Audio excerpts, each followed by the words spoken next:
ప్రార్థించుకుందాం. పరిశుద్ధుడు అయిన తండ్రి, ఈ 40వ అంతర్జాతీయ లేఖనాల పరిశోధనలో మమ్మల్ని అందరినీ మీరు ప్రేమించి మాకు అనుగ్రహించిన ఈ శుభప్రదమైన సమయమును బట్టి మీకు ధన్యవాదాలు. ఎందరో మిమ్మల్ని ప్రేమించి మమ్మను ప్రేమించి మీ కుమారుడైన క్రీస్తు ద్వారా చూపిన ప్రేమను పంచటానికి హాజరుపరిచినందులకే మీ కృతజ్ఞతలు తెలుపుకుంటూ, మీ మనస్సులోని దాగి ఉన్న విషయాలను కొద్దిసేపు మేము గ్రహించగలిగే భాగ్యాన్ని మా అందరికి అనుగ్రహించవలసిందిగా మీ పాదాల చెంత వేడుకుంటూ యేసుక్రీస్తు వారి పరిశుద్ధమైన నామములో ఈ ప్రార్థన వేడుకొనుచున్నాము తండ్రి, ఆమేన్. క్రీస్తునందు ప్రియులు పరిశుద్ధులు కూడి వచ్చిన దేవుని పిల్లలైన మీ అందరికీ, అలాగే ప్రత్యేకంగా ఆహ్వానాన్ని అందుకుని క్రీస్తు ప్రేమ చేత మమ్మల్ని ప్రేమించి మా మధ్యకు వచ్చిన ఫ్రెడీ పాల్ అయ్య గారికి కూడా మా హృదయపూర్వకమైన కృతజ్ఞతలు, ఆహ్వానాన్ని తెలుపుకుంటున్నాం. దేవుని పిల్లలారా, తండ్రి గారు మీ మధ్యకి రావాలన్న ఆశతోనే ఉన్నారు. కానీ మొదటి రోజు నుంచి మీరు చూస్తూనే ఉన్నారు ఆయనలోని బలహీనత. మీకోసం నిర్మాణాన్ని చేయటంలో గత 9 నెలలుగా శ్రమిస్తూ ప్రణాళికబద్ధంగా మీరొచ్చే సమయానికి అన్నిటినీ పూర్తి చేయాలి అన్న ఆకాంక్షతో అలసిపోయారు ఆయన. ఈరోజు కూడా మీ మధ్యకు రావాలని బహుగా ఆయన ఆశించి సిద్ధపడుతున్నారు. కానీ ఆయన ఆరోగ్యము సహకరించకపోవటం వలన వాక్యాన్ని నువ్వు చెప్పు నాయన, నేను వీలైతే వచ్చి పిల్లలందరినీ పలకరించి వెళ్ళిపోతాను అని ఆయన కోరుకున్నారు. కనుక ఆయన ఆరోగ్యం కోసం మీరందరూ ప్రార్థించండి. ఎవరూ నిరుత్సాహపడవలసిన పని లేదు. ఇంకనూ ఆయుర ఆరోగ్యములు దేవుడు ఆయనకి ఇస్తాడు. ఎన్నో ఘనమైన కార్యక్రమాలు మనందరం చేయటం దేవుడు ఆయనకు చూపిస్తాడు. కనుక మరి దేవుని మాటల్లోనికి వెళ్తాం. నన్ను హమ్మింగ్ వస్తుంది బాగా. ఒకరి మైక్ ప్రాబ్లం అయితే మైక్ మార్చేయండి. వాయిస్ క్లారిటీ, స్పష్టత కావాలి. ఓకే, ఏమంటారు? స్పష్టత, క్లారిటీ ఏనా? ఓకే. సంఘముగా మనమంతా కూడుకోవటం, ఎందరో దైవజనులైన వాళ్ళు మన మధ్యకు రావటం, మనమంతా ఒకరితోనొకరు ప్రేమను పంచుకోవటం, ఇది దేవుని యొక్క సంకల్పం. ఎందుకంటే మనమంతా ఆయన గర్భవాసము నుంచి పుట్టిన వాళ్ళం. మనల్ని ఆయన ప్రేమిస్తున్నాడు. ఆయన ప్రేమకు అవధులు లేవు. అంత గొప్ప ప్రేమకు జన్మించిన వాళ్ళంగా ఈరోజు భూమి మీద మన ఊపిరి పీల్చి బ్రతుకుతున్నాం. ఎందరో పాపులను, నేరస్తులను క్షమిస్తూ సహిస్తూ ఆ మహాతండ్రి ఉన్నాడు గనుకనే ఈరోజు ఎందరో ఆ దయ, ఆ క్షమలో బ్రతికిపోతున్నారు. లేదంటే సమాజంలో ఈరోజు జరుగుతున్న నేరాలు, ఘోరాలు, విపత్కర పరిస్థితులు, వీటన్నిటిని ఆలోచిస్తే ఎంతో ఉక్రోషం, ఆక్రోషం సగటు మనిషిగా మనకే కలుగుతున్నప్పుడు కన్న తండ్రి అయిన దేవునికి ఎంత ఆవేశం ఉండాలి, ఆయనకి ఎంత కోపం రావాలి. అయినప్పటికీ తన మనస్సులో తన కోపాన్ని అణుచుకొని తన పిల్లల క్షేమాభివృద్ధిని కోరుకున్న తండ్రిగా మనం ఆయన చూడగలుగుతున్నాం. తన కుమారుడైన క్రీస్తు వారిని పంపి మనందరికీ రక్షణ అనుగ్రహించిన మహనీయుడు, సంఘముగా మనందరినీ ఆయన పవిత్ర రక్తము ద్వారా ఒక్కటి చేసి ఎటువంటి భేదాలు లేకుండా పురుషుడని, స్త్రీ అని, యూదుడని, గ్రీసు దేశస్థుడని, దాసుడని, స్వతంత్రుడని వాటన్నిటిని చెరిపివేసి క్రీస్తులోనికి బాప్తిసం పొందినవారు ఒక నూతన పురుషుడు అని మనందరినీ ఒకటి చేశాడు ఆయన. ఆ క్రీస్తు ప్రేమ బలవంతం చేయటం వలననే ఒకరినొకరు సహిస్తూ క్షమిస్తూ మనం ముందుకు వెళ్ళగలుగుతున్నాం. ప్రియులారా, ఆయన ఏర్పాటు చేసిన ఈ సంఘములో ఈ రోజున్న పరిస్థితులను మనం చూడగలిగితే ఒకసారి చూద్దాం. అపోస్తులైన పౌలు గారు తిమోతికి రాసిన మొదటి పత్రిక 6వ అధ్యాయం 3 నుంచి 5 వచనాలు చూడగలిగితే, ప్రియులారా, అపోస్తులైన పౌలు తన ప్రియ కుమారుడైన తిమోతి గారికి రాసిన మొదటి పత్రిక 6వ అధ్యాయం 3వ వచనం నుంచి నేను చదువుతున్నాను, చూడండి. ఎవడైనను మన ప్రభు అయిన యేసుక్రీస్తు యొక్క హితవాక్యములను దైవభక్తిగా అనుగుణ్యమైన బోధను అనుసరింపక భిన్నమైన బోధను ఉపదేశించిన ఎడల వాడేమీ ఎరుగక తర్కములను గూర్చి వాగ్వాదములను గూర్చి వ్యర్థముగా ప్రయాసపడుచు గర్వాంధుడగును. వీటి మూలముగా అసూయ, దూషణ, దురనుమానములు, చెడిపోయిన మనస్సు కలిగి సత్యహీనులై దైవభక్తి లాభసాధకమనుకొను మనుష్యుల వ్యర్థ వివాదములు కలుగుచున్నవి. వ్యర్థ వివాదాలు. మనుష్యులు ఈరోజు వ్యర్థమైన వివాదాలలోనికి వెళ్ళిపోతున్నారు. కానీ సంఘాన్ని హెచ్చరిస్తున్నాడు, మీరు ఇటువంటి వాటికి తావివ్వకండి. హితవాక్యములకు దైవభక్తికి అనుగుణ్యమైన బోధను మనం వెంబడించాలి అని పౌలు గారు మనకు నేర్పిస్తున్నారు. ఎందుకంటే సంఘములో భేదాభిప్రాయాలు ప్రతి చోట, భిన్నమైన మాటలు, భిన్నమైన భయంకరమైన వ్యక్తిత్వాలతో సంఘాలను చీల్చి, దేనినైతే దేవుడు పరిశుద్ధమైనదిగా, ఏంటి హమ్మింగ్ వస్తుంది కదా, వాయిస్ బాగాలేదు, నాకు మైక్ మారుస్తారా మీరు? నాకు రిటర్న్ వస్తుంది, లేదా మానిటర్ అయినా ఇవ్వండి నాన్న. కొంచెం బేస్ తగ్గించి స్పష్టంగా మాటలకు ట్రబుల్ పెట్టండి. అందుకే దేవుడు అంటున్నాడు, ప్రియులారా, దైవభక్తికి అనుగుణ్యమైన బోధను అంగీకరింపక భిన్నమైన బోధను ఉపదేశించిన ఎడల, వీటిని హెచ్చరిక చేస్తున్నాడు. ఎందుకంటే సంఘాలలో ఈరోజు అధికారాల కోసం, పదవుల కోసం, క్రీస్తు యొక్క వారసులుగా ఆయన రక్తము చేత కడుగుబడిన మనం ఎలాంటి పరిస్థితుల్లోనికి దిగజారిపోతున్నామో మరొక భక్తుడి ద్వారా, యోహాను గారి ద్వారా దేవుడు ఏమని రాయిస్తున్నాడు తన పరిశుద్ధాత్మ దేవుని ద్వారా చూద్దాం. 3వ యోహాను పత్రిక 1వ అధ్యాయం 9వ వచనం. యోహాను గారు రాసిన 3వ పత్రిక 1వ అధ్యాయం 9వ వచనం. నేను సంఘములకు ఒక సంగతి వ్రాసి తిని, వారిలో ప్రధానత్వము కోరుకొనుచున్న దియోత్రోఫే మమ్మను అంగీకరించటలేదు. ఏమండి, సంఘాలలోని పరిస్థితి ఏంటంటే, మాకు అధికారం కావాలి, పదవులు కావాలి, మాకు ఘనత కావాలి, మాకు గుర్తింపు కావాలి. క్రీస్తు యొక్క పవిత్ర రక్తము వలన కడుగబడిన సంఘాలలోని పరిస్థితి అండి. ఈరోజు సంఘాలలో కొంతమంది సభ్యులైన వారు మనం చరిత్రలో చూడగలిగితే ఒకరితో ఒకరు వాగ్వివాదాలు చేసుకొని న్యాయస్థానాలను కూడా ఆశ్రయించి ఉదయం ఒక ఆరాధన, సాయంత్రం ఒక ఆరాధన అని కోర్టు ద్వారా వివాదాలను తీసుకుని వచ్చి బయట అన్యజనుల దగ్గర వివాదాలు తీర్చుకోవటానికి క్రైస్తవులైన వారు సిద్ధపడిపోయారు. అంటే ఇది నిజమా? దేవుడు కోరుకున్న పరిస్థితి ఇదేనా అని ఒకసారి మనం ఆత్మపరిశీలన చేసుకోవాలి. వాక్యము ద్వారా పరిశుద్ధాత్మ దేవుడు మిమ్మల్ని అడుగుతున్నాడు, ప్రశ్నిస్తున్నాడు. ఎందుకంటే వారిలో ప్రధానత్వము అంటే నేను ముఖ్యుడిగా ఉండాలి, నన్ను ఘనపరచాలి, నాకు ప్రాధాన్యతనివ్వాలి అని ప్రధానత్వమును కోరుకొనుచున్న దియోత్రోఫే మమ్మను అంగీకరించటలేదు.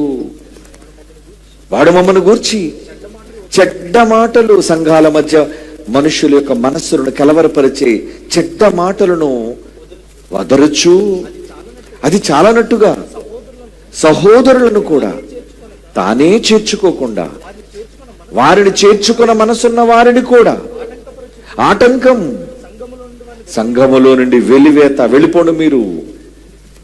ఈరోజు సంఘాల పరిస్థితి 2000 సంవత్సరాల క్రితం పరిశుద్ధాత్మ ప్రేరణతో రాయబడిన మాటలోని సారాంశం అండి ఇది. దేనికి? అధికారం, ఘనత, గొప్పతనం. ప్రియులారా, కొరింథీయులకు రాసిన మొదటి పత్రిక 3వ అధ్యాయం 3వ వచనంలో ఏం అడుగుతున్నాడు చూడండి. కొరింథీయులకు రాసిన మొదటి పత్రిక 3వ అధ్యాయం 3వ వచనం, సంఘాలలోని పరిస్థితి, మీలో అసూయ, కలహము ఉండగా మీరు శరీర సంబంధులైన మనుష్య రీతిగా నడుచుకుని వారు కారా? ఏమండి? శరీర సంబంధమైన మనుష్య రీతిగా నడుచుకుని వారు కారా అంటున్నాడు. చూడండి, ఇదేనా సంఘాలలో ఉండవలసిన పరిస్థితి? ఏమండి? క్రీస్తు ప్రేమను బట్టి మనం అందరం ఒకరి పట్ల ఎలా ఉండాలో తెలుసండి, ఒకరి పక్షాన్ని ఎలా ఉండాలో దేవుడు వ్రాయించాడు. కానీ ఆ మాటలు మనం చదవటం లేదు, చదివినా దాన్ని అన్వయించుకోవటం లేదు, మన జీవితాల్లో వాటిని పాటించలేకపోతున్నాం. ఫిలిప్పీలకు రాసిన పత్రిక 2వ అధ్యాయం 3 నుంచి 5 వచనాలు చూడండి ఏమంటున్నాడు.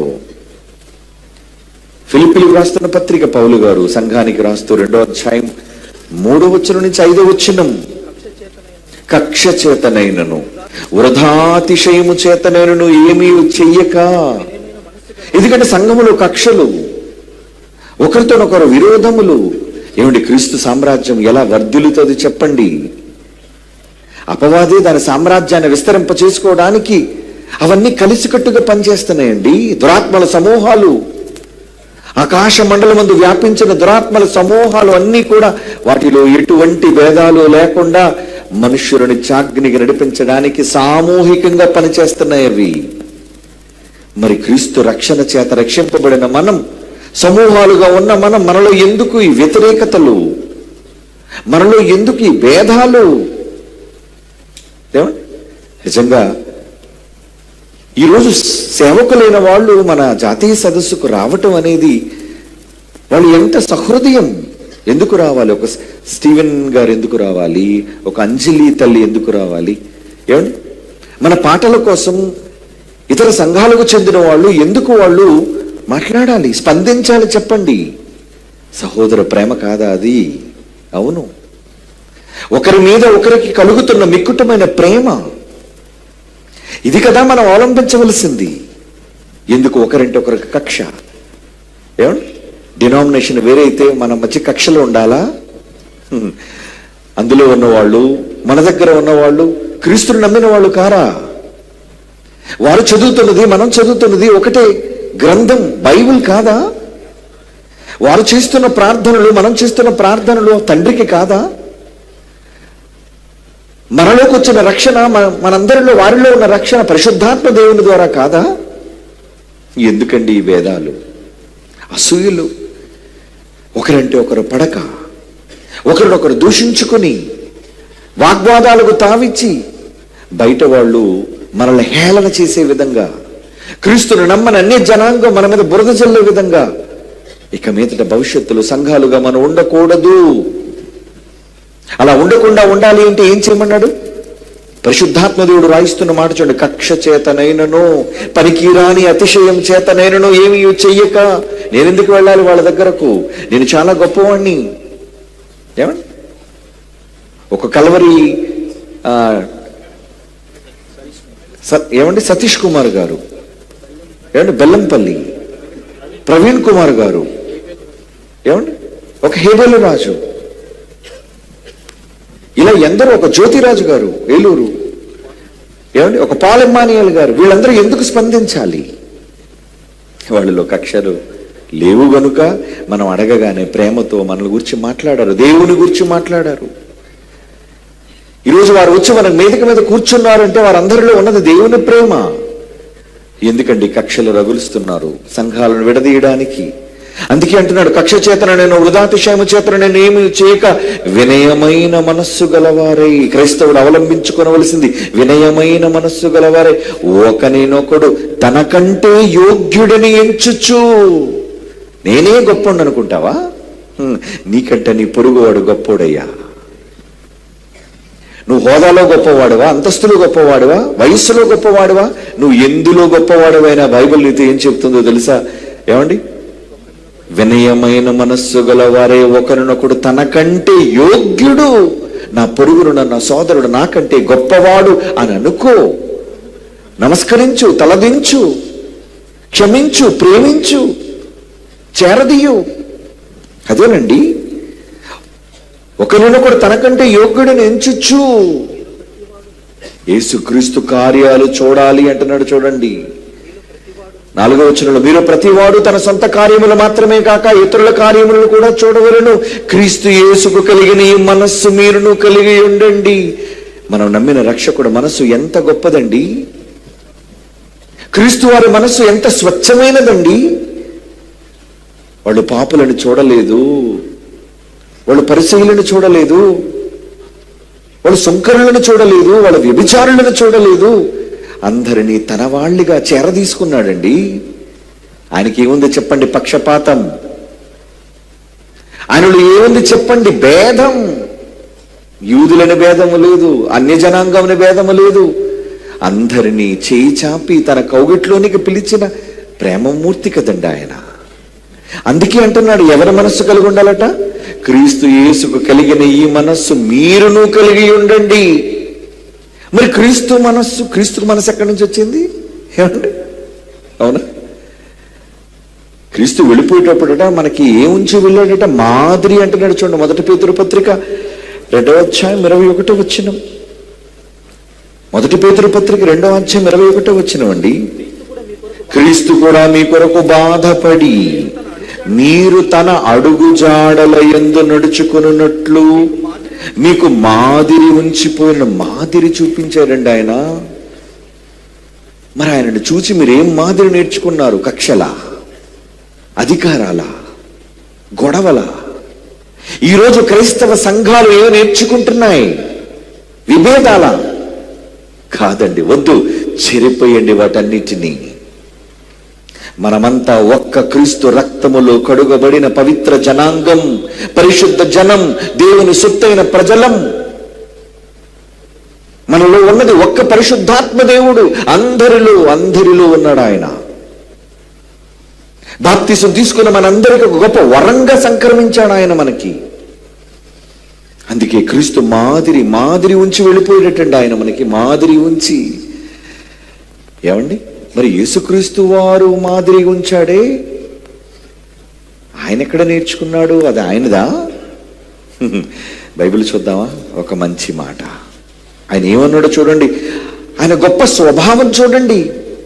నిజంగా యేసుక్రీస్తులో ఉన్న క్షమ, ప్రేమ, తగ్గింపు, వినయం ఇవన్నీ యేసువి కాదట. ఎవరివట? చూడండి, యోహాను సువార్త 8వ అధ్యాయం.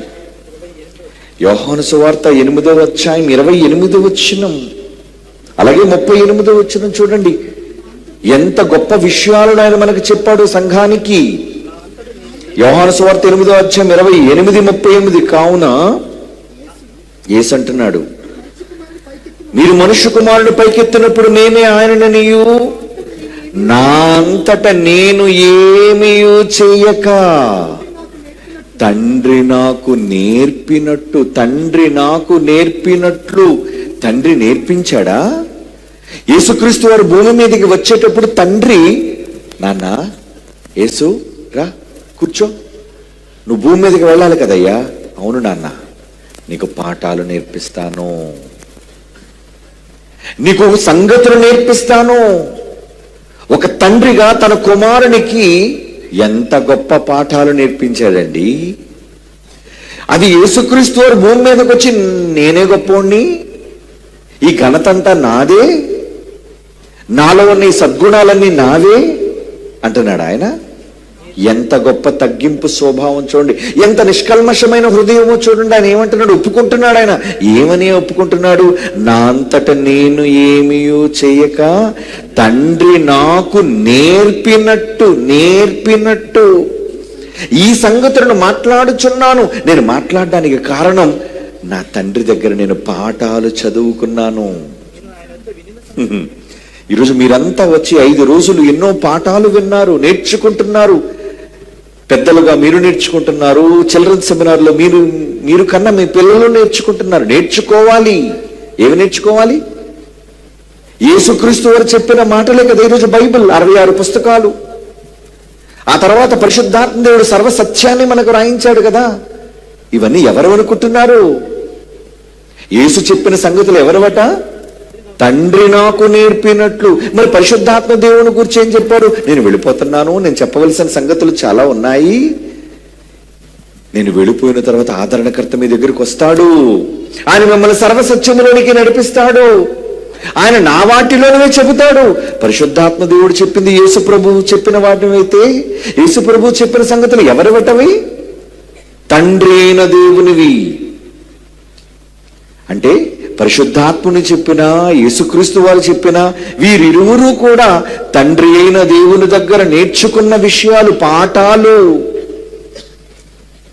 ఏవి నేర్పించాడు పాఠాలు? 38వ వచనం, నేను నా తండ్రి వద్ద చూచిన సంగతులే బోధించుచున్నాను. యేసుక్రీస్తు వారు తండ్రి దగ్గర చూశారటండి. ఏం చూశారో? మా నాన్న సింహాసనం మీద ఎంత గొప్పగా కూర్చున్నాడు, ఏమండి, ఆయన చుట్టూ కోట్ల మంది దేవదూతలు ఎలా శాసిస్తున్నాడు. ఒక రాజకుమారుడు రాజుని చూసి ఏం నేర్చుకుంటాడు? ఆ రాజ టీవీ, ఏమండి, ఆ రాజు మాటలు, ఆ రాజు పదప్రయోగం, ఆ రాజు జీవిత విధానం. ఒక రాజకుమారుడు నేర్చుకుంటే పరలోకపు తండ్రి భూమి మీదకి పంపబోయే తన కుమారుడిని క్రీస్తుని ముందును పెట్టుకొని, నాయనా నేను నీకు చూపిస్తాను రా, నేను నీకు చేపిస్తాను నాయనా, నువ్వు నేర్చుకో, చూడు. అది ఏమన్నది? అందుకే ఏమన్నాడు చూడండి 38లో, నా తండ్రి యొద్ద చూచిన సంగతులు బోధించుచున్నాను. ఏం చూశాడబ్బా? ఆయన ఏం చూపించాడు? ఈయన ఏం చూశాడు? ఏం చూపించాడు? తన ఘనత కాదు, తన ప్రతిభ కాదు, ముల్లోకాలు తన మహత్యం కాదు. ఏమి నేర్పించాడో తెలుసా అండి? ఆయన ఎంత గొప్పగా తండ్రి అయిన దేవుడు తన కుమారుడికి పాఠాలు నేర్పించాడంటే, నాయన నువ్వు భూమి మీదకి వెళుతున్నావు కదా, భూమి మీదకి వెళ్ళిన తర్వాత నువ్వు పుట్టవలసింది రాజకుటుంబంలో కాదయ్యా, కోటలో నీ పుట్టుక జరగదు. అవునా నాన్న? నన్ను లోకరక్షకుడు అంటున్నారు, నన్ను రాజు అంటున్నావు, ప్రవక్తల ద్వారా నా కొంచెం ప్రవచింపచేశావు, మరి నా పుట్టుక ఎలాంటిది? నిజంగా నీకు నివసించడానికి కూడా చోటు లేని పుట్టుకయ్యా. నీ తల్లి త్రోవలో నిన్ను కనాలి అయ్యా. చివరకు నువ్వు కన్న తర్వాత నీ తల్లి సత్రానికి వెళితే అక్కడ నీకు చోటు లేదని తిరస్కరిస్తే, పశువులు నివసించే శాలలో నువ్వు పండుకోవాలి నాయన. ఇదా తండ్రి నా బ్రతుకు? అవును నాయన, నేర్పించాడు. ఒకళ్ళు నిజంగా మనలాంటి పిల్లలైతే ఏమనుకుంటారు, ఆహా నువ్వైతే సింహాసనం మీద బాగా కూర్చొని నన్ను మాత్రం బయటికి పంపి అక్కడ ఒక మంచం లేకుండా, సరైన తిండి లేకుండా ఇన్ని కష్టాలు నేను అనుభవించాలా, ఇది ఎక్కడ న్యాయం అని నాన్నతో అనలేకపోయినా లోపల అనుకుంటారు. ఏమండి, ఈరోజున్న మనుషుల స్వభావం ఎలాంటిదో తెలుసా అండి?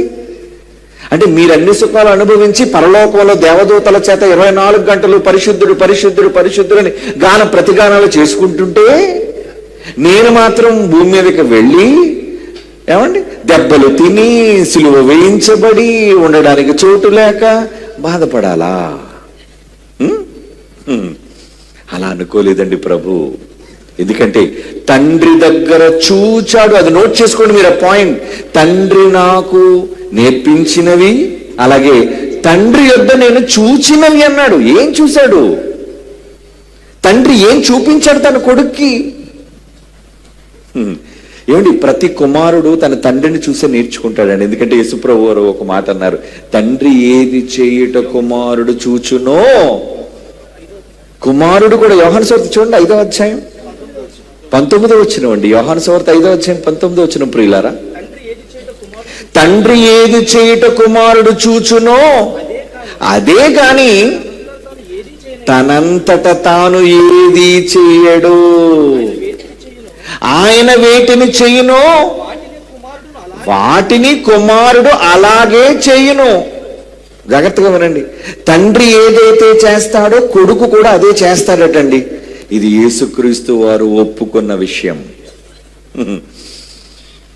మనమంతా అనుకుంటా, అయ్యో యేసుప్రభు వారు భూమి మీదకి వచ్చి ఎన్ని కష్టాలు అనుభవించారు, సిలువ శ్రమలు అనుభవించారు. మరి తండ్రి అయిన దేవుడు ఏమనుభవించాడు? ఏం అనుభవించలేదు కదా అని అనుకుంటున్నారా? పొరపాటు. ఆయన మీకు సరిగ్గా అర్థం కాలేదంతే. ఆయన గురించి మీరు సరిగ్గా చదవలేదంతే.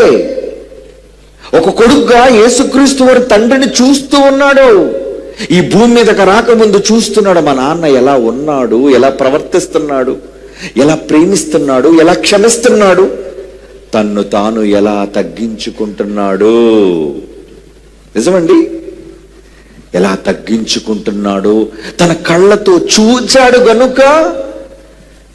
ఎంత తగ్గించుకున్నాడంటే ఫిలిప్పీ పత్రిక 2వ అధ్యాయంలో మనం చదువుతాం యేసు ప్రభు యొక్క తగ్గింపు. 6వ వచనం ఫిలిప్పీ పత్రిక 2వ అధ్యాయం 6 అండి. దేవుని స్వరూపం యేసుక్రీస్తు వారు కలిగిన వారుగా ఉన్నా, దేవునితో సమానముగా ఉన్నా అది విడిచిపెట్టకూడదు అని అనుకోలేదు గాని ఒక సాధారణమైన మానవ రూపాన్ని ధరించి, దాసుని రూపము ధరించి దాసుడిగా పుట్టాడు. వడ్రంగి అంటే పెద్ద రాజకుమారుడా? ఏమండి, పేదవాడండి, ఒక వడ్రంగి పేదవాడు. దాసుని రూపము ధరించి తను తానే రిక్తునిగా చేసుకున్నాడు. ఆయన ఆకారముందు మనిషిగా కనబడి మరణము పొందునంతగా, అనగా శిలువ మరణము పొందునంతగా విధేయత విధేయత విధేయత చూపినవాడై తన్ను తాను తగ్గించుకొనెను. తగ్గింపు తగ్గింపు తగ్గింపు. యేసుప్రభు వారిలో తగ్గింపు ఎక్కడి నుంచి వచ్చిందనుకున్నారు? మీరందరికీ తెలిసింది ఏంటంటే యేసుప్రభు వారు చాలా తగ్గించుకున్నారని. ఎంత తగ్గించుకున్నారంటే శిష్యుల పాదాలను కడిగిన మహనీయుడు ఆయన. ఏ గురువు అయినా శిష్యుల పాదాలు పట్టుకుంటాడా? పట్టుకోడండి. అలాంటిది ఆ గురువు, ఆ బోధకుడు, ఆ సృష్టికర్త, కలిగినదేదు ఆయన లేకుండా కలగని ఆ మహాశక్తి సామాన్యులైన మనుష్యుల పాదాలను పట్టుకొని కడిగాడు అంటే ఏంటా తగ్గింపు? ఆ తగ్గింపు ఆయనది కాదు, తన తండ్రి దగ్గర చూసి నేర్చుకున్నాడు. అవునా? యేసుప్రభు వారు చాలా గొప్ప త్యాగం చేశారు, చాలా మంచి విషయం. కానీ ఇంతకీ ఆయన చేసినది చూసినదా? ఎవరి దగ్గర చూశాడు? ఎవరి దగ్గర చూశాడు ఈ తగ్గింపు? ఎవరి దగ్గర చూచాడు ఈ క్షమ? ఎవరి దగ్గర చూచాడు ఈ వినయం, విధేయత? ఇంకెవరున్నారు ఆయనకు బోధకుడు? తండ్రి. తండ్రి అయిన దేవుడు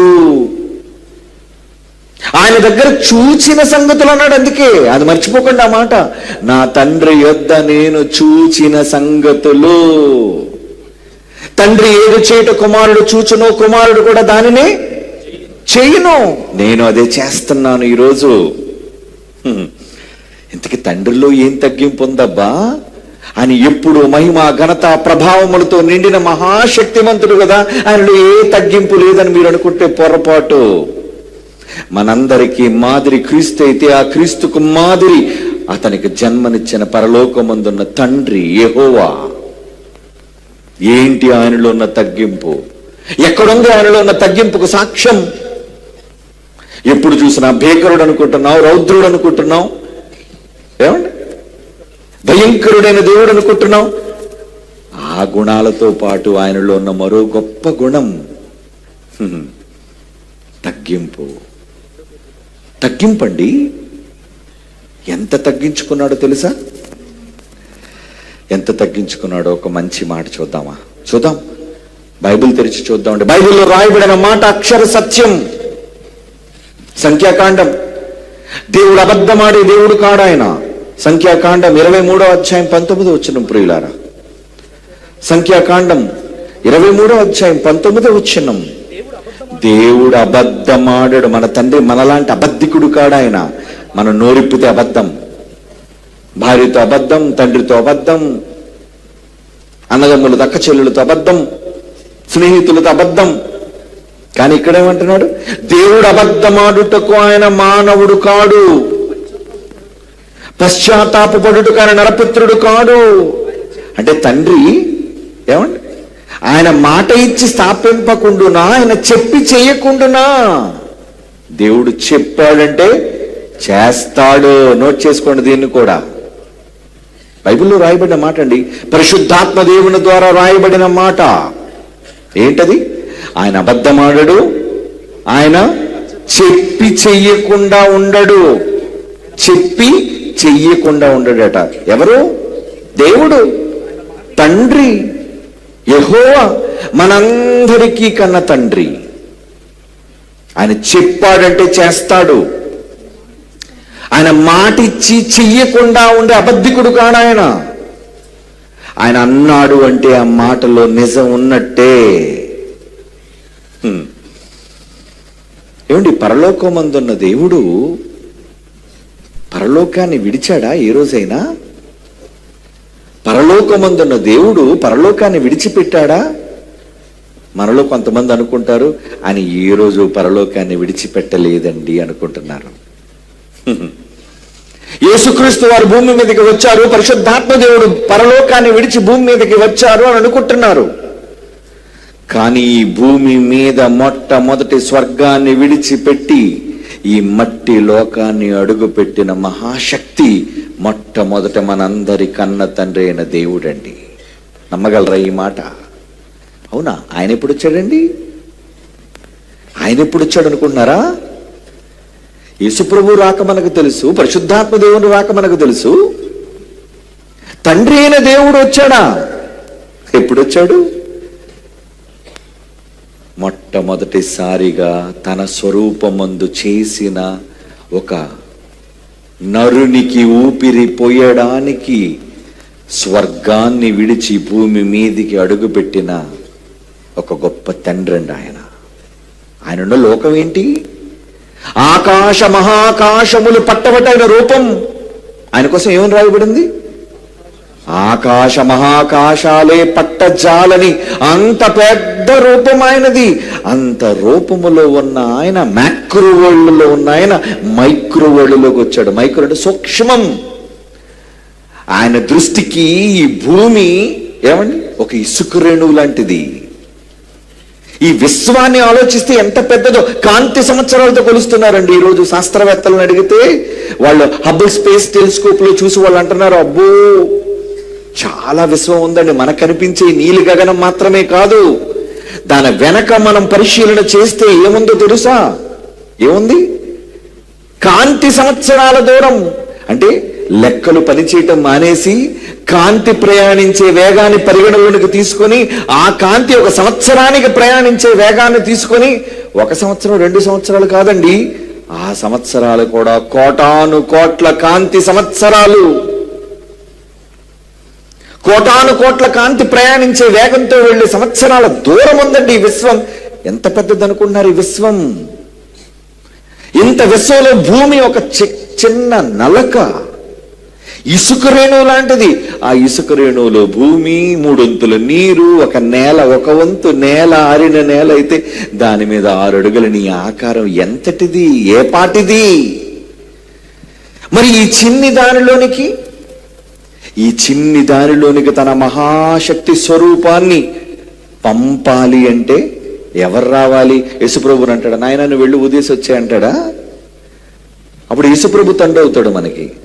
అవునా? మనకి జన్మనిచ్చింది ఎవరు? అందరికీ తండ్రి అయిన దేవుడు ఒక్కడే. ఆయన అందరిలోనూ వ్యాపించి అందరిలోనూ ఉన్నాడు అని ఎఫెసీ పత్రిక 4వ అధ్యాయం 6వ వచనంలో ఉంది కదా. అందరికీ తండ్రి ఆయన ఒక్కడే, వన్ అండ్ ఓన్లీ. అంత గొప్ప తండ్రి భూమి మీద తన కుమారుడికి జన్మనివ్వటం కోసం, తనలోని భాగాన్ని విడదీయడం కోసం మొట్టమొదటిసారిగా ఈ లోకానికి అడుగు పెట్టాడండి ఆయన. రావాలి, ఎందుకంటే మట్టి బొమ్మ ఎక్కడుంది? ఆదాము ఆకారాన్ని చేశాడే, అదే మట్టి శరీరం. ఈ దేహం ఎక్కడుంది? అది విశ్వంలో లేదది. ఈ విశ్వంలో కంటికి కనిపించని ఇసుక రేణువు లాంటి భూమి అయితే ఆ భూమి మీద ఎక్కడో ఏదేనని ఒక చిన్ని వనం, ఆ వనంలో 6 అడుగుల ఒక చిన్న రూపం. అక్కడికి ఎవరు రావాలి? మళ్ళీ ఎక్కడికి వచ్చారట? తన నాసికారంధ్రములు. అందులో నీ ముక్కు ఎంత చిన్నది? ఈ విశ్వంలో నీ ముక్కు కన్నం ఎంత? మరి ఆ ముక్కు కన్నము దగ్గరకు వచ్చి దేవుడు ఏమని రాయబడింది బైబిల్లో? ఆదికాండం 2వ అధ్యాయం 7వ వచనంలో, దేవుడని యెహోవా నేల మట్టితో నరుని నిర్మించి అని నాసికారంధ్రములలో జీవవాయువును ఊదగా. ఊదింది ఎవరు? తండ్రి. ముక్కు దగ్గరకు వచ్చి ఊదాడు. తన కొడుకును కంటున్నాడు. తన కొడుకుని తనలో నుంచి విభాగిస్తున్నాడు. వచ్చేశాడు అంటే బొమ్మ దగ్గరకు వచ్చాడు అంటే బొమ్మ ఉన్నది భూమి మీద అయితే మొట్టమొదటిసారిగా స్వర్గాన్ని విడిచి ఈ భూలోకాన్ని అడుగు పెట్టినది మన కన్న తండ్రి అయిన దేవుడు. వచ్చాడు ఆయన, వచ్చే ఊదాడు ఆయన. అంటే అంతటి ఆకారంలో ఉన్న వ్యక్తి ఎంత ఆకారం సైజు తగ్గించుకుంటే మన దగ్గరికి రావాలి చెప్పండి, బాగా ఆలోచించండి. ఎంత తన రూపాన్ని తగ్గించుకోవాలి. ఏమండి, ఏనుగును వచ్చి మీకు అర్థం అవడానికి చెప్తున్నా, ఒక ఏనుగును పిలిచి చీమ ముక్కులు గాలి అవుతామన్నారు అనుకోండి, అసలు ఉంటుందా? ఏమండి, ఏనుగు తన తొండంతో చీమకున్న చిన్ని ముక్కు కన్నాల్లో గాలి ఊదగలదా? ఊదాలి అంటే ఏనుగు కూడా ఏమవ్వాలి? అంత పెద్ద ఆకారాన్ని విడిచి అది ఉప్పు అని ఊదింది అనుకో, శవం వెళ్ళిపోద్ది, శరీరం లేచిపోద్ది. ఆయన ఊపిరి ఎంత బలమైనది కదా దేవునిది.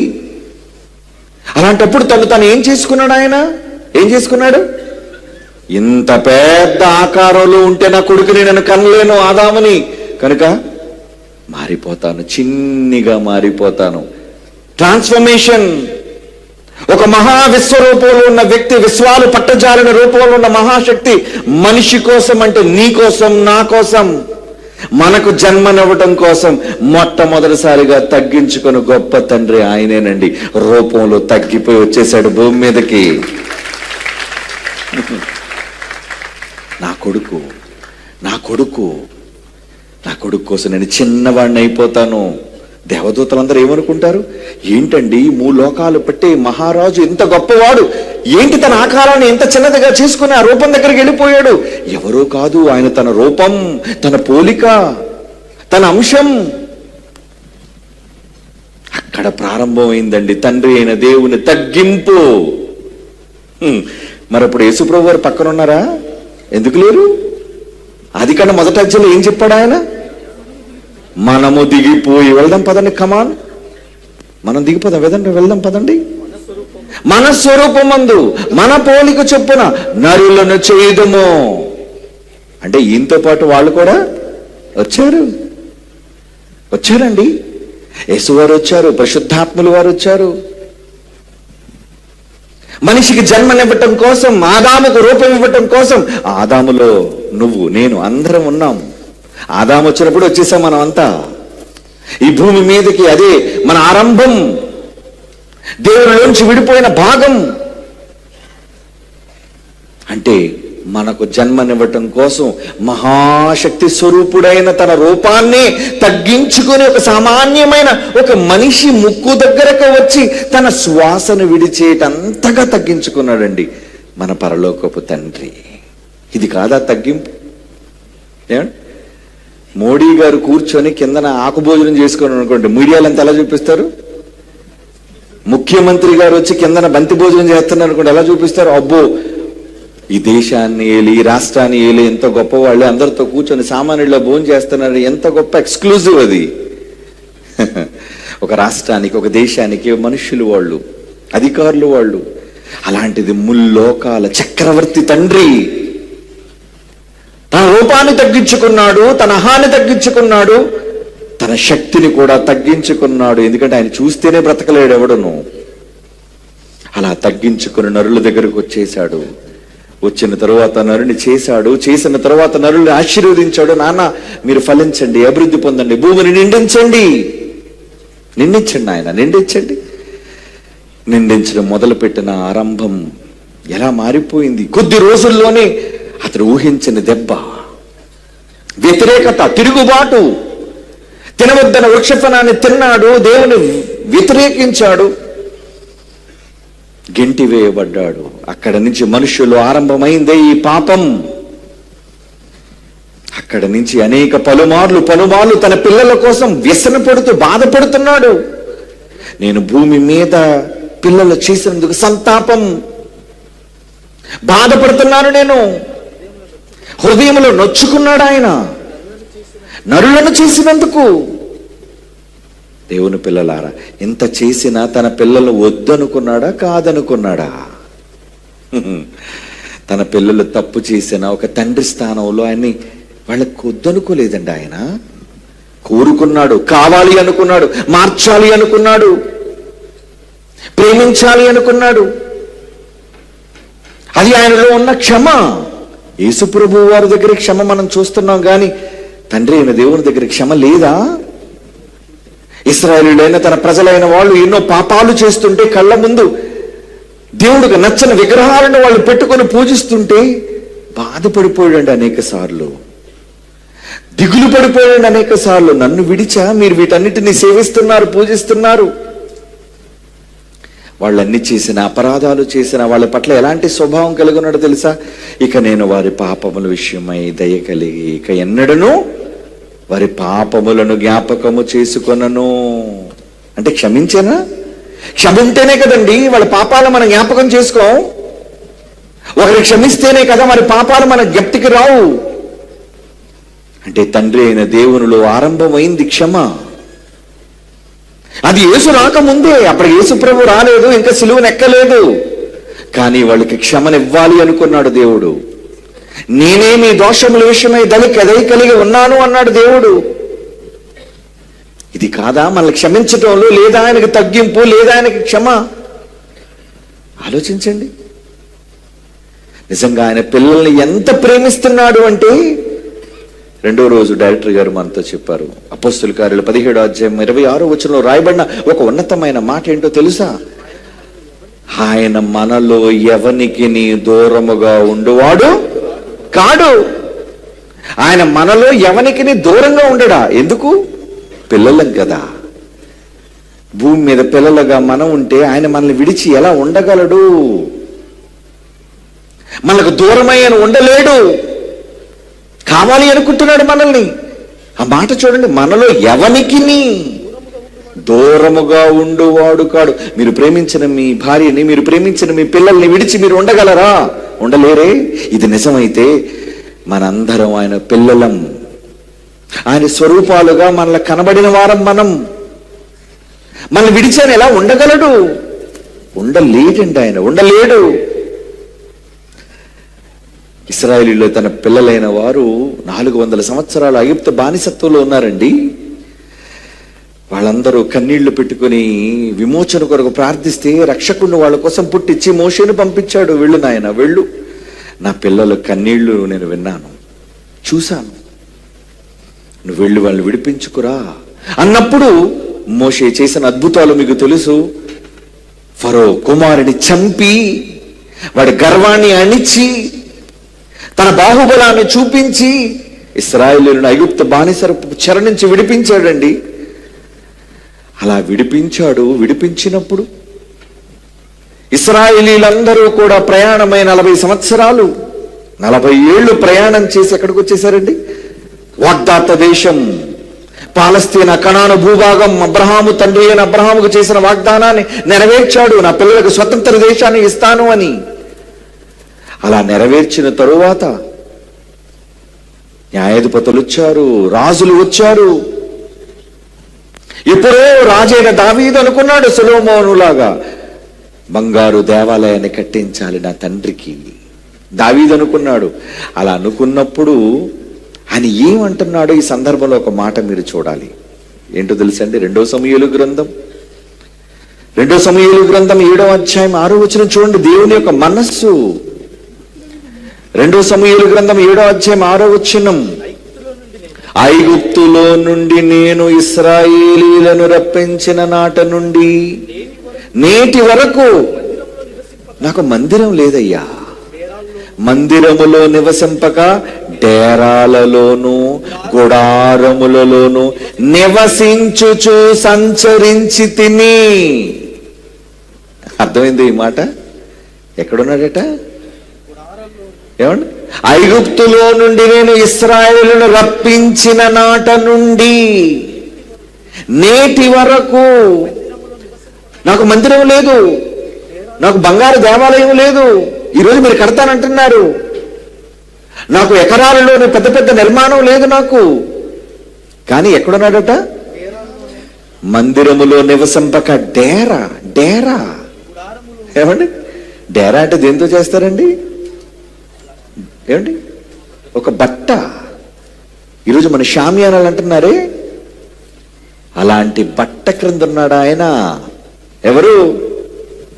పరలోకపు తండ్రి. మీరేంటి హోదా అంటారు? నేను వచ్చిన తర్వాత నాకు కుర్చీ ఎందుకు ఇవ్వలేదు అంటారు మీరు.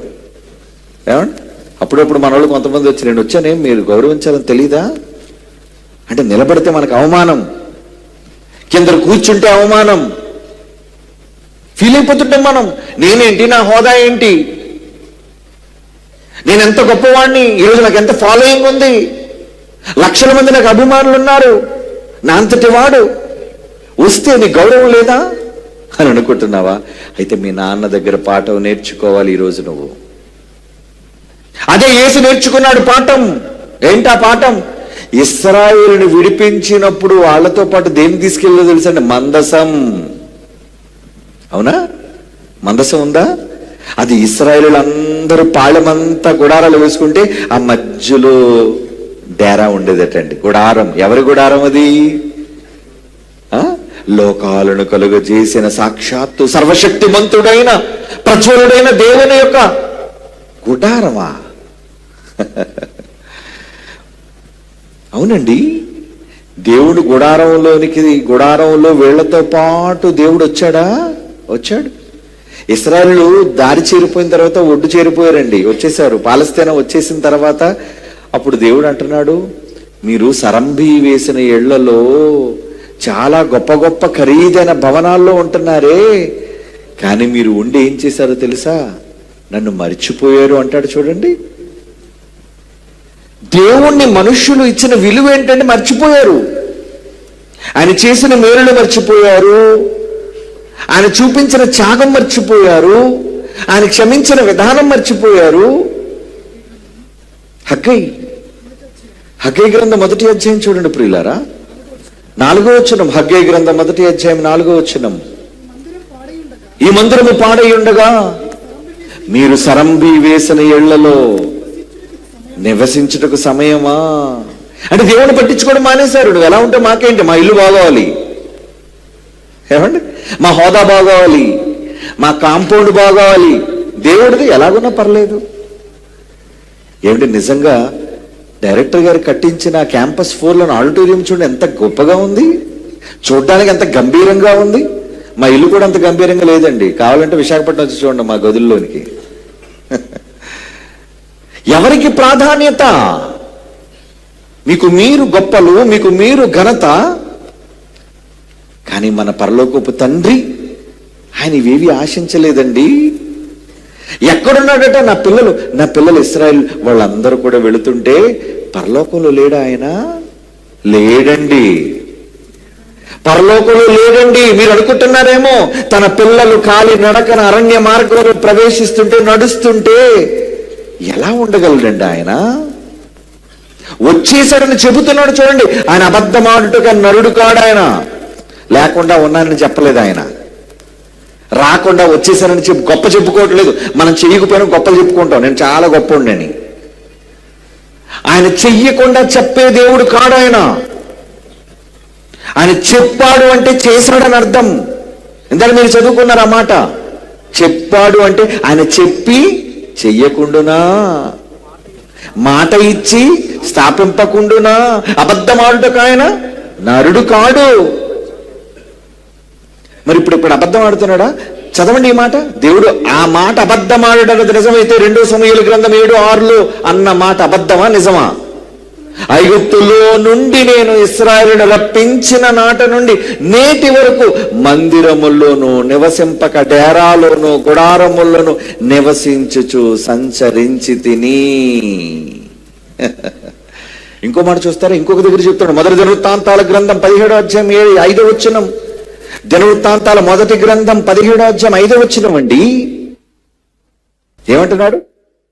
ఇశ్రాయేలును రప్పించిన నాట నుండి నేటి వరకు నేను ఒక ఇంటిలో నివాసము చేయక మహాలోకమైన పరలోకాన్ని విడిచిపెట్టి ఒకానొక గుడారములోను ఒకానొక డేరాలోను నివాసము చేసి తిని అంటున్నాడు. చూడండి, డేరాలో ఉన్నారా? డేరాలో ఉన్నారా? మీరు ఎవరైనా డేరా కింద పడుకున్నారా చెప్పండి? ఏమంటే అక్కడ భోజనాల దగ్గర డేరాలు వేసారు, అక్కడ పడుకున్నారా మీరు? మీ అందరికీ చక్కటి నిర్మాణాలు ఉన్నాయి కదా, ఎంత బాగున్నాయి గదులు, ఫ్యాన్లు ఉన్నాయి. ఈ అంతస్తులో 3 భవనాలు, ఆ అంతస్తులో పెద్ద విశాలమైన భవనం, అది కూడా మనకి ఎదురుగుండా కనబడుతున్న 2 అంతస్తుల భవనం. అందులో చక్కగా ఫ్యాన్లు ఉన్నాయి, లైట్లు ఉన్నాయి, బాత్రూమ్స్ ఉన్నాయి, ఇంచుమించు 250 టాయిలెట్స్ ఉన్నాయండి. ఇక్కడ ఎన్ని సౌకర్యాలు! ఎక్కడ చూసినా మినరల్ వాటర్, ఎక్కడ చూసినా అన్ని సౌకర్యాలు. కానీ ఆయన ఎక్కడున్నాడటండి? మన తండ్రి, లోకాలను కలుగజేస్తున్న తండ్రి ఎందులో ఉన్నాడు? డేరా. అబ్రహాము డేరాలు ఉన్నాడు అనేది మీకు తెలుసు. ఆయన ఎందుకు ఉన్నాడంటే నాన్నను చూశాడు, అమ్మో పరలోకపు తండ్రి డేరాలో ఉన్నాడు, నేనెంతటి వాడిని.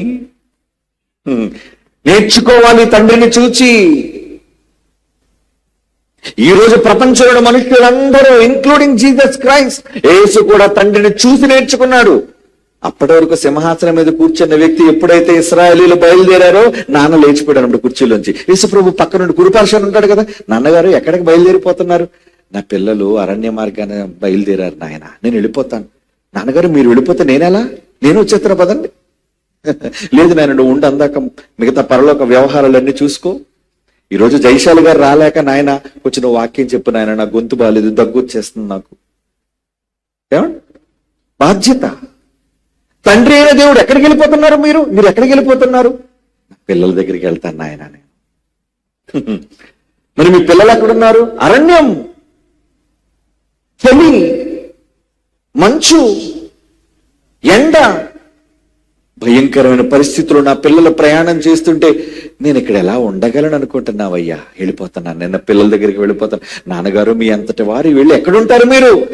వాళ్ళు నాకు ఒక చిన్న గుడారం వేశారయ్యా. టెంట్లోనా? నాన్నగారు మీ స్థాయి ఏంటండి టెంట్కి వెళ్ళిపోవడానికి? యేసుప్రభు అంటున్నాడు, మీ స్థాయి ఏంటండి? మిమ్మల్ని చూసి మీరు ఒక్కసారి దేవదూతల సభలో నిలబడితే దేవదూతలు అందరూ గచ్చగచ్చ వణికిపోతున్నారు. బేకరుడు మీరు. ఆయన ఎలాంటి తన చుట్టూ ఉన్న దూతలందరిలోనూ ఆయన ఎలాంటివాడట? మిక్కిలి బేకరుడు, భయం, టెర్రర్. ఆయన వచ్చాడు అంటే దేవదూతలు, కోట్ల దేవదూతల గజగజ ఉనికేంటి? ఆయన స్థాయి ఏంటండి? ఆయన స్టేటస్ ఏంటండి? ఆయన శక్తి ఏంటండి? ఎంతటి శక్తిమంతుడు వెళ్ళి లక్షల మంది ఇశ్రాయేలు ప్రజల మధ్య ఒక టెంట్ లోనున్నాడటండి. ఉత్తరేరా నాటకానికి అలాగే అందానాలతోని నేను వాళ్ళు పడుకోగానే రాత్రికి పరలోకానికి వచ్చేస్తాను, నేను ఇక్కడ హ్యాపీగా ఉంది, నాకు దేవదూతల భజన స్టార్ట్ చేయండి నాకు అనలేదా? అబద్ధం ఆడాడు ఆయన. చెప్పండి, అబద్ధికుడా? మీరు అనుకుంటారేమో, నేనైతే అనుకున్నాను తండ్రి కోసం. అబద్ధికుడు కాడు ఆయన. అన్నాడు అంటే అది నిజం, వచ్చాడు అంటే నిజం, ఉన్నాడు అంటే నిజం. చదవండి ఆ మాట. మొదటి వృత్తాంతాల పత్రిక 17:6 ఏమంటున్నాడు? ఒకానొక గుడారములోను, ఒకానొక డేరాలోను నివాసము చేసి తిని. ఎన్ని సంవత్సరాలు నడిచారండి ఇశ్రాయేలీలు? ఇశ్రాయేలు ఎన్ని సంవత్సరాలు నడిచారు? 40 ఏళ్ళు, 40. మన 40 సెమినార్ ఇది, 40 మంద కూడా. ఈ 40లో మనకి ఏ తక్కువ లేదు, అన్ని బాగున్నాయి. కానీ 40 ఏళ్ళు అరణ్యంలో తన పిల్లలతో పాటు ఆయన కూడా కష్టపడ్డా? ఆయన కూడా గుడారంలో ఇరుక్కుని ఉన్నాడా? పెద్ద ఆకారంలో ఉన్న ఆయన ఇమిడిపోయి తన పిల్లల మధ్యకి వెళ్ళిపోయాడు డేరాలోనికి. ద్వితీయోపదేశకాండం 31వ అధ్యాయం 3వ వచనం. ద్వితీయోపదేశకాండం 31వ అధ్యాయం 3వ వచనం. ప్రియులారా, నీ దేవుడైన యెహోవా నీకు ముందుగా దాటిపోయి, ముందెళ్తాను. ఎందుకంటే మందసం కదా ముందెళ్ళేది. ముందుగా దాటిపోయి నా జనులను నీ ఎదుట నుండకుండా నశింపచేయును. నీవు వారి దేశమును స్వాధీనపరుచుకుందువు. నేను ముందెళ్ళిపోతాను ఆయన, ముందెళ్ళిపోతాను. పిల్లలందరూ మీరు తర్వాత వచ్చేయండి. ఏంటి ఈయన ముందెళ్తున్నాడా? ఇశ్రాయేలు సైన్యం అనుకుని పాట పాడతారే, మీరు ఏం పాడతారు? ఇశ్రాయేలు సైన్యమునకు ముందు నడచిన దైవమా. నడిచాడా లేదా? ఊరికి నేనండి అలాగే అన్నాడు, పరలోకంలో ఉన్నాడు, ఉత్తిదే ఆయన రాలేదు, అబద్ధం అది. నా వచ్చాడు ఆయన, నడిచాడు ఆయన ముందు. నీ దేవుడని యెహోవా నీకు ముందుగా వెళ్తాను, నేను శత్రువులందరినీ పాదాల కింద పెడతాను, నేను చూసుకుంటానులే. పిల్లలారా మీరు జాగ్రత్తగా ఉండండి. ఎంత బాగా చూసుకున్నాడండి. వాళ్ళ బట్టలు మాయలేదటండి, సబ్బవకర్లేదు వాళ్ళకి, చుప్పులు ఎరిగిపోలేదటండి, వాళ్ళ కాళ్ళకు వాపులు రాలేదటండి. పగలంతా మేఘస్తంభం, ఎండ తగిలితే ఎక్కడ తన పిల్లలు కమిలిపోతారని. ఏంటి అండి ఈ ప్రేమ? ఎప్పుడైనా మీ పిల్లలతో గొడుగు పట్టుకున్నారా మీరు? లేదు లేదు. ఎండ పర్లేదు, ఉన్నామండి. ఎత్తుకొని ఎత్తుకొని ఎత్తుకొని అమ్మ ఎత్తుకుంటారు. ఎంతసేపు ఎత్తుకుంటారా, దిగే చేపిస్తుంది. మీరంటారు మీ పిల్లల్ని ఒక వయసు వచ్చేసరికి, కానీ ఆయన ఏమంటాడు తెలుసా? నాన్న ముసలైపోయినా మన జైశాలి గారు కనపడ, నాన్న ఎత్తుకోండి, రా రా రా రా ఎత్తుకుంటాను రా. ఎంత ప్రేమ అండి ఆయనకి. ముదిమి వచ్చి వరకు నేను ఎత్తుకునేవాడు నేనే. నీ తల వెంట్రుకలు ఎరిచిపోయినా నా భుజాన్ని వేసుకుంటానయ్యా, నేనే చేశాను కదా, చంకన పెట్టుకునేవాడు నేనే కదా. ఇవన్నీ ఆయన మాటకు తర్కాణాలండి. మీకు అర్థమయ్యే భాషలో రాశాడు ఇవన్నీ. ఏది మీరు ప్రేమ అనుకుంటున్నారో, ఏది వాత్సల్యం అనుకుంటున్నారో, ఏది సంపూర్ణమైన దీర్ఘశాంతం అనుకుంటున్నారో, వాటన్నిటికీ సాక్ష్యాలు ఈ మాటలు. గుడారంలో ఇన్ని సంవత్సరాలు ఉన్నాడా వాళ్ళ మధ్య? ఇన్ని సంవత్సరాల ఉన్నాడు ఆయన. దేవుని పిల్లలారా, ఏంటి ఆయన తగ్గింపు? యేసు చూస్తున్నాడండి, మా నాన్న ఏంటి ఎంత గొప్పోడు, డేరాలోకి వెళ్ళిపోయాడు, ఇప్పుడు నేనెక్కడికి వెళ్ళిపోవాలి? నేను ఇప్పుడు కోటలోకి వెళ్తే కుదరదు, మా నాన్నగారే డేరాలో పడుకున్నారు, నేనెక్కడ పడుకోవాలి? నాకు అర్జెంటుగా కోట కావాలి అని యేసుప్రభు అడుగుతాడా? నా తండ్రి యొద్ద ఏది నేను చూచాను, నేను నా కళ్ళు ఎదురుకుండా మా నాన్న డేరాలో పడుకోవడం నేను చూశాను. నేను ఇంకెలా డేరాలో పడుకోకుండా ఉంటాను? నేను కూడా డేరాలోనికి వెళ్ళిపోతాను. అందుకే తను తాను తగ్గించుకుని తగ్గింపు నేర్చుకున్నాడు. ఎవరి దగ్గర? తండ్రి అయిన దేవుని దగ్గర. పాఠాలు. పాఠం అంటే కేవలం అక్షరాలతో చెప్పడమే పాఠం కాదరా. నీ క్రియలు, నీ పనులు, నువ్వెంత కష్టపడుతున్నావు. ఏముంది, మనదొక పాటలో చూశారు కదా తండ్రి గారి ఫోటో, అదొక్కటే చూపించండి నాన్న. ఎందుకు ఎందుకు అనే పాటలో తండ్రి గారు పెట్టి సర్దుతున్నారండి. ఎవరు? ఆయన బట్టలు సర్దుకునే పెట్టి కాదు అది. చూపించండి ఆయన ఫోటోలో. ఎందుకు పెట్టిన తెలుసు? గొప్ప కోసం కాదు, మీ గొప్పలకు ఒక దండం. మీ గొప్పలో మీ షాలువాలు మాకేం అక్కర్లేదు. అందుకే పబ్లిక్ మీటింగ్ లో చెప్పాను, ఎవరైనా షాలువాలు సన్మానాలు నాకు వద్దు, చేసుకోనని. నాకెందుకు, మీ మెప్పు. మన పరలోకపు తండ్రిని చూస్తే నేర్చుకోవాలంటే మనం. యేసు ఆ విధంగా బ్రతకడానికి కారణం పరలోకమందున్న తండ్రి దగ్గర ఆయన నేర్చుకున్న పాఠం, తగ్గింపు స్వభావం. అదిగోండి, ఏమున్నాయి అనుకున్నారా పెట్లో? క్లోజప్ చేయడానికి అవకాశం ఉంటే చూపించండి నాన్న. బల్బులు, మీ గదుల్లో బల్బులు పెట్టడానికి ఆ ముసలాయన పాపం బల్బులు తెస్తున్నాడు చూడండి. అవసరం ఆయనకి? ఏమండి అవసరమా? బల్బులు తీసిన వ్యక్తి. అదిగోండి, మీరు నడిపోయే త్రోవ ఎంత దారుణంగా ఉండేదో చూడండి. అవన్నీ చక్కగా రోడ్డు పరిపించడానికి ఆయన చేసిన కష్టం, త్యాగం. ఆత్మ సంబంధమైన ఒక తండ్రి మీకోసం కష్టపడుతున్నాడండి. మరి ఆయన కష్టపడినప్పుడు నేనేం చేయాలి? తర్వాత నా ఫోటో ఉంటుంది చూడండి. ఏమండి ఆయనే, మా నాన్నగారే ఎంత కష్టపడినప్పుడు. ఏమండి పద, ఏంటి ఆడిటోరియం కట్టడానికి గుణపం పట్టుకొని నేను వెళ్ళొద్దా? నేనెవరు అనుకుంటున్నారు? The great ఎల్పిబి.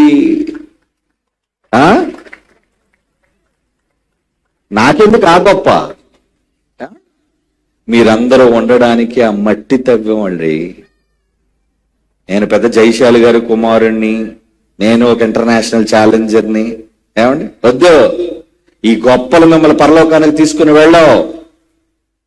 మీ పని, తండ్రి దగ్గర మీకు వచ్చే తగ్గింపు నేర్చుకోండి. యేసు ప్రభు అంతటి వ్యక్తి నేర్చుకున్నాడు. మీరెంత, నేనెంత పని చేయడానికి. సంఘాల్లో ఏమండి మన వాళ్ళు ఎలా తయారైపోయారంటే, మీటింగ్కి వచ్చేటప్పుడట కారు వచ్చి స్టేజ్ దగ్గర ఆగాలట టక్మని. కారు వచ్చి స్టేజ్ దగ్గర ఆగాల. ఒక 2 అడుగులు నల్లవా? నేను అంటుంటానండి, ఏమర్రా దూరం ఆపేనారా, పర్లేదు నడిచి వెళ్ళిపోతానంటే. వీళ్ళు ఊరుకోరు కదండి. డప్పులు, బాజాలు, గోల వినరు. స్టేజ్ దగ్గరికి ఆపాలట. ఇతను ఆగగానే, బయటికి రాగానే వెంటనే పాట స్టార్ట్ చేయాలట. అయ్యగారు పిలిచేటప్పుడు మళ్ళీ పాట అయిపోతే రారట. ఎందుకండి ఈ గొప్పలు మనకి? ఈ గొప్పలు మనకు పరలోక రాజ్యాన్ని తేవో. పని, పరలోకమందున్న తండ్రి పని చేశాడండి. పని చేశాడా? నాన్నగారు ఇప్పుడు పని చేశారు. యేసు ప్రభు అంటున్నాడు చూడండి అన్నమాట, యోహాను సువార్త 5వ అధ్యాయం 17, 16 వచనాలు చూడండి. యోహాను సువార్త 5వ అధ్యాయం ఎన్నో వచనం? 14. ఎంతసేపు పెట్టారా? 17. యోహాను సువార్త 5వ అధ్యాయం 17 వచనం యేసుప్రభు అంటున్నాడు చూడండి. ఆయన ఏమంటున్నారు తండ్రి కోసం? నా తండ్రి ఇది వరకు, అయితే యేసు అంటున్నారు ఆ మాట యేసుప్రభు వారిది. యేసు నా తండ్రి ఇది వరకు పని చేయుచున్నాడు, నేను చేయుచున్నానని వారికి ఉత్తరం ఇచ్చిన. మా నాన్నగారు పని చేస్తే నేను చెయ్యొద్దు? తండ్రి ఏది చేయుట కుమారుడు చూచునో కుమారుడు అది చెయ్యాలి కదా, అలాగే చెయ్యాలి. మరి నాన్నంతటి వ్యక్తి పని చేశాడండి, అలిసిపోయాడండి. 6 రోజులు పని చేసి కోట్ల సంవత్సరాలు. 6 రోజులు అంటే 24 గంటలకు రోజు కాదు అది, విశ్వదినాలు. అష్టమయమును, ఉదయమును, కలుగ్గా, మొదటి దినమాయను, రెండవ దినమాయను, మూడో దినమాయను, విశ్వదినాలు, కోట్ల సంవత్సరాలు. మీ పరలోకపు తండ్రి, మనందరి తండ్రి ఈ ప్రకృతిని, విశ్వాన్ని చేయడానికి 6 రోజులు అలసిపోయి 7వ రోజు విశ్రాంతిలోనికి వెళ్ళేటండి పాపం. ఎందుకండి ఆ వ్యక్తికి ఇంత ప్రణాళిక, కష్టం? ఎవరి కోసం? ఆయన కోసం కాదండి, మీకోసం, మనందరి కోసం. మనందరికి చిన్ని నివాస స్థలాన్ని, చిన్ని గూడు, మట్టి గూడు, చిన్ని భూమి, మట్టి భూమిని ఇవ్వడం కోసం ఇన్ని రోజులు పని చేయాలా? ఎంత ప్రేమ మనం అంటే. మరి మనకు పక్కోళ్ళంటే ప్రేమ ఉందా? చాలా మంది పిలిస్తే, మీరు ఎందుకండి ఫ్రెడ్డీ పారు గారు పిలుస్తున్నారు? పిలకూడదా? ఆయనకి నాకు ఆగర్భ శత్రుత్వం ఉందా లేదా? మేమిద్దరం కౌగులించుకుంటే మీకెందుకు బాధ? ఒకరికంటే ఒకడు గొప్పగా ఎంచుకోండి, నీ పొరుగు వాడిని ప్రేమించండి అని బైబిల్లో పాఠాలు గుర్తురావా? ఎవరిళ్ళు? గర్వాంధులు. అవన్నీ వీళ్ళకి అక్కర్లేదు. మరేం కావాలి? విరోధం కావాలా? కొట్టుకుందాం అందరమని చెప్పండి. కొట్టుకోమంటారు. ఆయనకు కత్తి, నాకు కత్తి ఇవ్వండి, కత్తి పెట్టి చూద్దరు కానీ మీరు. యేసు కత్తి కర్ర పట్టలేదండి, యేసు పట్టిన ఆయుధం లవ్, ప్రేమ. ఒకే ఒక ఆయుధం. ఆ ఆయుధంతో ప్రపంచాన్ని జయించాడండి ఆయన. ప్రపంచాన్ని, కత్తి పట్టిన వీళ్ళు ప్రపంచాన్ని జయించలేక తెచ్చారు. ఎవరు? ఒక అలెగ్జాండర్. తుపాకీ పట్టిన ఒక హిట్లర్. చేయలేకపోయారు వాళ్ళు, బౌల్. కానీ యేసు చనిపోయి తిరిగి లేచిన ఈ రోజుకి ఇంకా స్టిల్ కౌంటింగ్, ఇంకా ఆయన కౌంట్ పెరుగుతున్నది ప్రపంచంలో. నమ్ముతూనే ఉన్నారు. దేని బట్టి? లవ్, ప్రేమ. ప్రేమండి. మీకు ఒక సర్ప్రైజ్ చెప్పమంటారా? 2025 పాటలు కదా, బాగున్నాయా? ప్యాన్ ఇండియా ఆల్బమ్ బాగున్నాయి, మీ అందరికీ నచ్చాయి నాకు తెలుసు. మీకు సర్ప్రైజ్ ఏంటో తెలుసా? 2026 వచ్చే సంవత్సరం జనవరికి సంబంధించిన ఒక పాట ప్రోమో నా తండ్రి ప్రేమ కోసం మీ ముందుకు తీసుకొస్తున్నాను ఇప్పుడు. అదే మీకు సర్ప్రైజ్. వినండి పాట వినండి. పల్లవి మాత్రమే, ఇంకా చరణాలు అదిరిపోతాయి.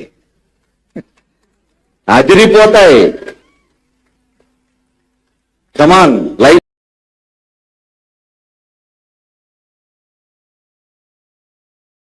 ఎందుకు నేను ఎంత ఆనందంగా ఉన్నా తెలుసా? మా డాడీ లవ్. ఎవరిది? ఎవరి డాడీ? మనందరి డాడీ. ఆయన రూపం ఏంటట? ప్రేమ. ఆయన రూపం అంటండి దేవుడు ప్రేమ. చదవండి బైబిల్లో మాట, 1 యోహాను పత్రిక 4వ అధ్యాయం. కమాన్, ఓపెన్ ది బైబిల్. 1 యోహాను పత్రిక 4వ అధ్యాయం 8వ వచనం. దేవుడు ఎవరట? ప్రేమ స్వరూపి దేవుడు. దేవుడు ప్రేమ స్వరూప? నిజంగా దేవుడు ప్రేమ స్వరూప? అవునండి. ప్రేమ రూపమే ఆయనట. అది రూపమే ప్రేమటండి. అందుకే చూడండి, లవ్ సింబల్, నీకు అర్థమైన రూపం లవ్ అనగానే అదే ప్రేమ. అందుకే చెప్పని వాడితోరే దేవుడు అన్న దానిని లవ్ సింబల్ తిప్పి దేవుడు అని చూపించరా అన్నాను వాడికి. లేకన్ మై సన్, కమాన్ రా, కమాన్. మళ్ళా పాట వేయడానికి రెడీగా ఉండండి. వాడు తండ్రి పోగొట్టుకున్నాడండి. వాళ్ళ నాన్నగారు ప్రేమ, వాళ్ళ నాన్నగారి పేరేంటో తెలుసా అండి? ప్రేమ్. వాళ్ళ నాన్నగారి ప్రేమ, వాళ్ళ నాన్నగారు చచ్చిపోయారండి. వాళ్ళ నాన్నగారు అదిగోండి మన ప్రిన్సిపల్, మన కళాశాల ప్రిన్సిపల్ రామచంద్రపురం ప్రేమ్ కొడుకు, ఒకే ఒక కొడుకు. దేవుని పిల్లలారా, ఈ పాటలన్నీ రాత్రి పగలు చేశాడండి నాడుతో. వీడియోస్ అన్ని మెయిన్ వీడేనండి, నెంబర్ 1 వీడే, నెంబర్ 1 వీడే. డాడీ అని నోరారా నన్ను పిలుస్తాడండి డాడీ అని. నేను ఒకటే చెప్పను, రే మీ నాన్న చచ్చిపోయాను బాధపడకురా. నా పుట్టినరోజు నాడు చచ్చిపోయాడండి డాడీ, September 5. September 5 చచ్చిపోయాడు. నేను చెప్పాను, రే మన అందరి డాడీ ఉన్నాడు రా పైన, నీకే లోటు రానివ్వడురా. నిజంగా మనం ఏం లోటు రానిచ్చామండి? మంచి ఇల్లు కట్టించామండి వాళ్ళకి, బ్రహ్మాండమైన ఇల్లు, కళాశాల క్షణాల మీద కట్టించేసాం మనం అంతా. అది మన లవ్, ప్రేమ.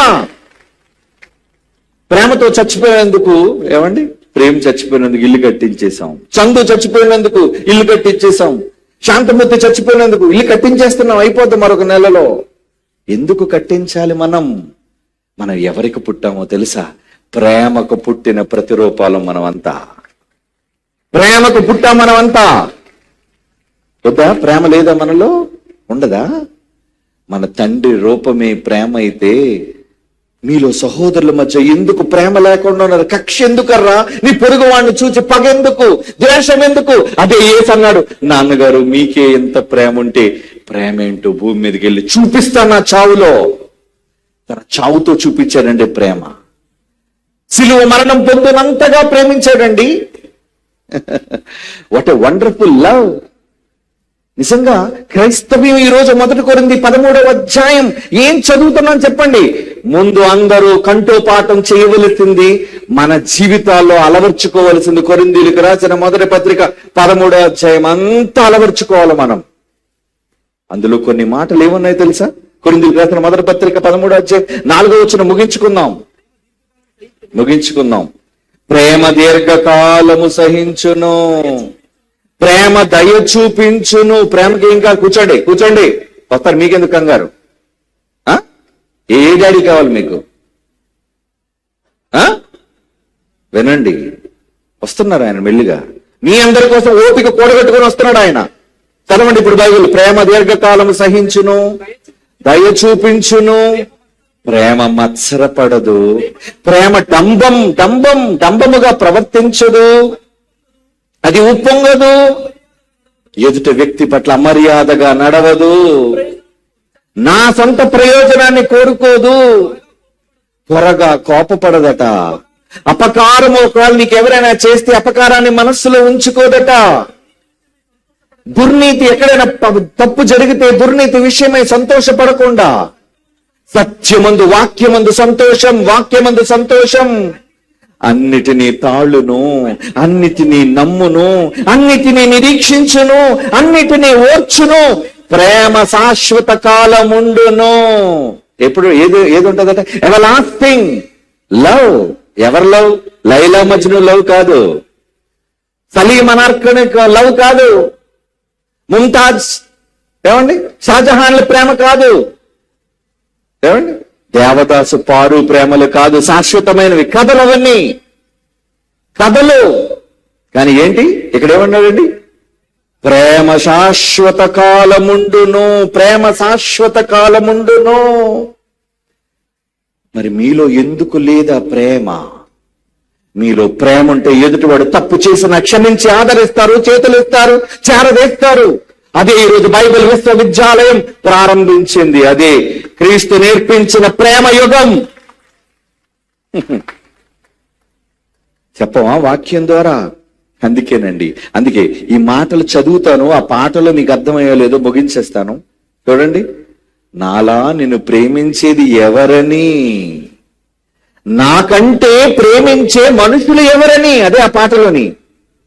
నువ్వు కావాలని స్వర్గం విడిచానని రాశానండి. నువ్వు కావాలని స్వర్గం విడిచాడు ఎవరు? నీకు ఊపిరి పోయడానికి, నీకు మొట్టమొదటిసారిగా ఈ భూమి మీద పాదం పెట్టినది స్వర్గాన్ని విడిచిన నీ తండ్రి కాదా? యేసు తర్వాత వచ్చాడు, సెకండరీ. అవునా? నువ్వు కావాలని స్వర్గం విడిచానని, ఏది ఆశించని ప్రేమే నాదే అని. ఎవరిది? తండ్రిది. ఏది ఆశించని ప్రేమ నాదే అని ప్రేమ రూపమే నాదని. అదే రాశానండి, ప్రేమ రూపమే నాది. తండ్రి అంటున్నాడు, నా రూపమే ప్రేమ అయ్యా. ఇంకా తొలి ప్రేమకు ఆరంభం నేనని. ఏమండి, యేసు కంటే ముందు ప్రేమ ఉందా? ఉంది. తండ్రి కంటే ముందు ప్రేమ ఉందా? నో, తండ్రి కంటే ముందు ప్రేమ లేదు. మన తండ్రితోనే ఆరంభమైంది ప్రేమ. అందుకే తొలి ప్రేమకు ఆరంభం నేనే అని మన తండ్రి అంటున్నాడు. అదే రాశాను నేను. ఇక నా ప్రేమ ముందెవరి ప్రేమ లేదని, పాపమే నాలో లేదని, నువ్వు పాపివైనా ప్రేమని నేను ప్రేమతోనే గెలుచుకున్నానని అని ముగించాను పల్లవి. కమాన్, లాస్టర్గా ఆ పాట చూద్దాం. Wait till 2026. అదిరిపోయే పాట వస్తుంది మీ మధ్యకి. Come on, lights off and play.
అద్భుతమైన పాటలు 2026 చరిత్ర సృష్టించుకోవడానికి ముందుగా మీ మధ్యకు రాబోతున్నాయి.